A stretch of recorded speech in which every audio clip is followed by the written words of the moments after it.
তোমরা তো জীবনে কিছুই চোখে দেখলে না। নিজের জন্মস্থান, ভিটে মাটি, খাল বিল ফেলায় আসার যন্ত্রণা তোমরা কোনো দিন বুঝতে পারবা না। ঘর দুয়ার, ফলে ভর্তি গাছ গাছালি এক একটা বুহির পাজরের মতো। রাতের অন্ধকারে বউ ছল মাইয়ে নয়ে কান্তি কান্তি বারুই আসার সে যে কষ্ট কত তোমরা কোনোদিন তা বুঝতে পারবা না।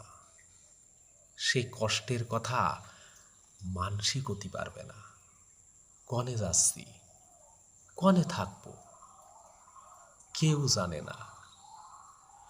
যত আগোই মানসির লাইন তত বাড়িয়ে যায়।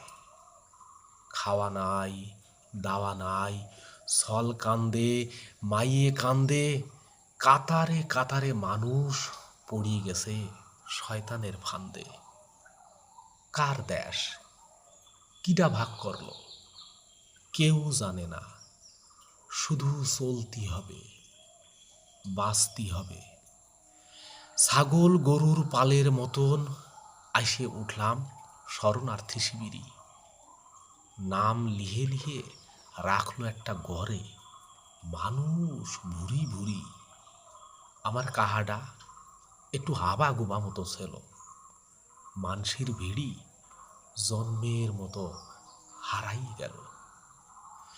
কিডা কার জন্য শোক করবে? সবাই জানে শুধু ঘাস পাতা খাইয়ে বাঁচতে হবে।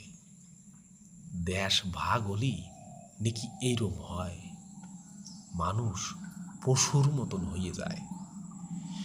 সেই সব দিনের কথা তোমরা কি ওরে জানবা? যখন সময় পাবা, কার দেশ, কিটা ভাগ করলো, একটু ইতিহাসের কাছে জানতে যাবা।